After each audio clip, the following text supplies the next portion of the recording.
지금까지 학종과 수능에 대해 살펴보았듯이 현재 상황에서 어떤 대입 전형도 정의롭고 교육적인 성격을 제대로 가질 수 없습니다. 경쟁이 격화될수록 부모 지원 정도가 결정적인 영향력을 행사합니다.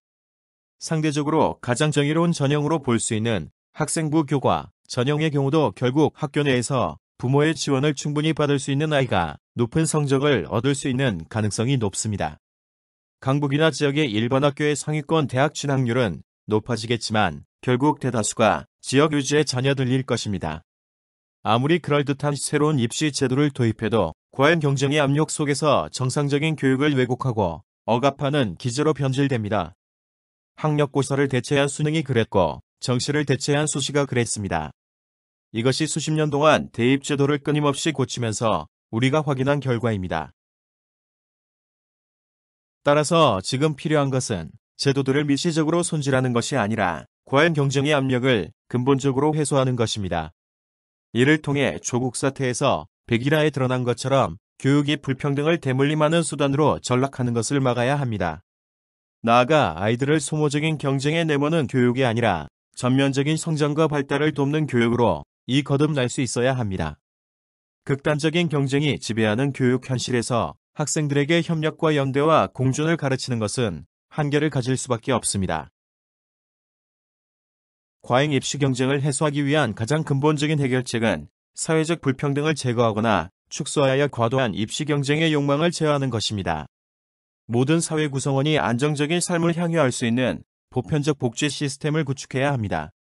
동일노동 동일임금, 비정규직 철폐 취임, 인상 등을 통해 사회적 불평등을 최소화해야 합니다. 안정적인 삶을 위해 교육 경쟁에 모든 것을 쏟아부어야 하는 사회적 환경을 변화시켜야 입시도 교육도 정상화될 수 있습니다. 하지만 단기간에 이런 과제들을 해결할 수 없습니다. 사회적 불평등을 타파하기 위한 사회적 실천을 지속하면서도 교육 문제 해결을 위한 노력을 동시에 전개해야 합니다. 교육적 해결책으로서 가장 근본적인 방안은 극단적인 대학 서열 체제를 해소하는 것입니다. 학생 수가 감소하면서 대입 경쟁은 약화되어야 합니다. 하지만 극단적인 대학 서열 체제 때문에 좀처럼 대입 경쟁은 약화되지 않고 있습니다. 만약 대학 서열 체제 완화 방안과 학생 수 감소가 맞물리면 대입 경쟁은 급격하게 약화될 가능성이 높습니다. 일부에서 학력 학벌차별 금지법 제정을 학벌 문제 해결의 유력한 수단으로 제시하고 있습니다. 일부 효과는 있겠지만 유력한 해결책이 될 수는 없습니다. 고위 관료의 스카이 출신들이 많은 것은 행정고시에 패스한 사람들이 많기 때문입니다. 이들의 대기업 취업도 단순히 간판 덕만으로 볼 수는 없습니다. 한국 사회에서 학벌은 일정한 실력과 간판이 결합되어 형성된 패거리입니다. 간판을 일정하게 가릴 수 있는 제도를 도입한다고 하여 스카이 출신들의 요직 진출이 급격하게 감소하지 않을 것입니다. 즉, 학벌은 계속 유지될 것이며 학벌에 대한 열망도 쉽게 줄어들지 않을 것입니다. 경쟁 완화의 방법으로 추첨제를 도입하는 것도 우리 현실에서는 실현 가능성이 낮아 보입니다. 극단적인 사회 불평등과 대학 서열 체제하에서 추첨제에 동의할 가능성은 희박합니다. 추첨제는 경쟁을 일정하게 제어한 상태에서만 작동이 가능합니다. 대학 서열과 학벌 해체의 가장 유력한 방안은 대학 체제를 근본적으로 바꾸는 것입니다. 국공립대 통합 네트워크를 구축하고 공영형 사립대를 육성하여 네트워크에 참여시켜 공동입학 공동학 유제를 시행해야 합니다. 학생 수가 감소하기 때문에 많은 학생들을 네트워크에서 수용할 수 있습니다. 네트워크의 학교들의 고등교육 재정을 집중 투자하여 교육 여건과 교육의 질을 획기적으로 제고해야 합니다. 대학 통합 네트워크를 구성하고 이에 국가 재정을 집중 투자하는 것은 우리 사회의 핵심적 과제를 해결하는 데 크게 기여할 것입니다. 첫째, 교육으로 인한 사회적 분열과 불평등의 재생산 등 사회 문제를 해결할 수 있습니다. 둘째, 초등등 교육을 정상화하고 입시 고통을 해결함으로써 학생의 건강한 성장을 도모하고 우리 사회의 가장 커다란 사회적 과제인 저출산 문제를 해결하는 데 커다란 도움이 될 것입니다. 셋째, 고등교육의 질 향상을 통해 학문과 과학의 생산 능력을 키워 사회적 생산력과 경쟁력을 키울 수 있습니다. 추격자 성장의 한계를 벗어나기 위해서는 고등교육의 역할이 매우 중요합니다. 따라서 대학 통합 네트워크를 구성하고 많은 국가 재정을 집중 투여하는 것은 우리 사회의 핵심 과제를 해결하기 위한 가장 긴급한 과제입니다. 통 큰 구상과 과감한 결단이 필요합니다. 대학 통합 네트워크가 구성되면 대입제도는 네트워크에 입학할 자격을 부여하는 자격고사로 전환됩니다. 치열한 순위 경쟁은 사라지고 대학에서의 수학 능력 여부만 판별하게 됩니다. 이런 조건에서는 수능과 내신의 절대평가로 전환이 가능해집니다. 이렇게 되면 초중등 교육은 입시 준비의 성격에서 벗어나 그 본질을 회복할 수 있게 됩니다.